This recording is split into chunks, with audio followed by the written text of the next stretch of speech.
Hello, my friends, and welcome back. Thank you very much for being with me again today. I said it many times, and I will say it again. I have to understand these guys, how they report the news. They will give you the information from the angle and the amount they want, the interpretation, and so on. And you will find more about, or maybe the accurate information on the event by reading or listening to other reports coming from the same source sometime, but from different authors. That is, as I said, let's say someone talks about these glasses and they want to make a point that these glasses are fantastic. They will tell you they're fantastic in this article or this lecture. And then they will talk, let's say, about an iPad right here. And while they talk about the iPad, they're going to mention that you need the glasses. And in passing, they will say, but by the way, these glasses suck because this and this and that. And say, what? What do you mean? So they were talking about the iPad, but they talk about the glasses a little bit, and they tell you the glasses actually suck. But remember, the first article was talking about this, how great these guys are. So the same here. The Ukrainians are winning.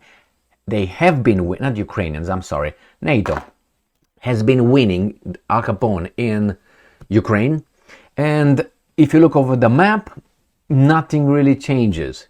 And then you hear these guys making statements that you say, hey, you were talking about this iPad, and you tell me that actually these things suck. When you tell me all the time, these things are fantastic, man. Why don't you wear them a little bit, huh? Why don't you put them a little bit and see how they wear? Oh, man, that's fantastic, okay? So let's go and see this little article coming from Ukrinform. So they themselves as well.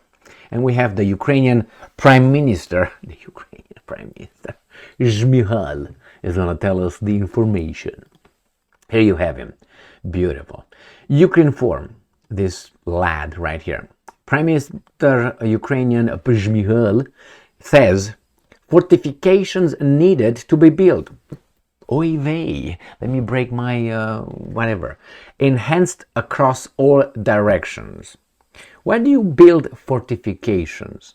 You build fortifications when you attack or when you defend? The logical answer is when you defend or you expect someone's attacks, which is come over a Red Rover. All right, let's see what the Ukrainian, see, he's Ukrainian, like Zelensky right there. They say so, must be true. Ukrainian Prime Minister Denis Shmyhal insists that an effective network of fortification structures should be created as soon as possible. Danger! To prevent Russians from not defending, but on the contrary, advancing. Is there a chance? So if you cover ground, you advance. Let's go here. Let's say you advance. Why do you build fortifications back there? Because maybe you expect someone to visit you?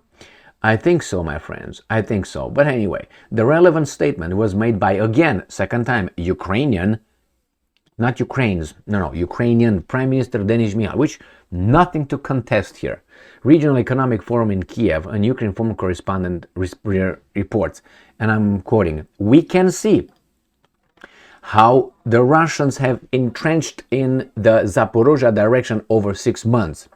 We need to entrench absolutely no less in all directions across the front line. That means the Russians are advancing or attempting to advance all across all the front lines. Well, if you understand it differently, I'm happy for you. Oh, what the hell is that? Cover that. I got between this weasel and that nose. Now, what do you want, my friends? How about me? Sorry. Out of 3, this is the option I picked. Anyway, my friends, let me see what's going on here. Currently, we are working with the newly appointed Minister of Defense and the Ministry of Defense in the regions and areas where there is such need. He says, according to the Prime Minister, Ukraine should ensure the ability to protect the areas that have already been liberated. But you protect them by definition, expecting the guys to come over, otherwise you would not. Remember the Maginot line? between Germany and France that the French built after the First World War. Do you remember that one? Maginot. It was a fantastic structure, fantastic, but Hitler made it useless. How? Bypassed it, went north. So you're defending here, what do you defend? You expect these guys to come over, right? And you're gonna stop them. And then Hitler with his blitzkrieg went over the lowlands, Netherlands, Belgium, went over and went to Paris. And these guys were like, where's this guy going? Jesus fucking Christ, man. So that's what happened. So it was a defensive structure, the same here. This kind of things called, how do you call them here? Fortifications. You expect something. And all across, it's true. I mean, it is true that, you know, you want to make sure that, but either way, regardless how you take it, you do that because you expect the guys to visit you.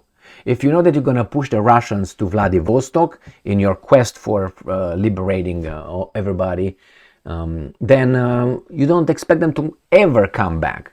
But it seems like you expect them. Very strange, don't you think? Well, anyway, the Ukrainian Prime Minister came and told us that it needs to be fortified, and that's going to be done with your money and mine, without being asked, by the way, without being asked, because we have so much. Thank you very much for being with me again today. Stay strong, stay smart, look for the truth, and be just.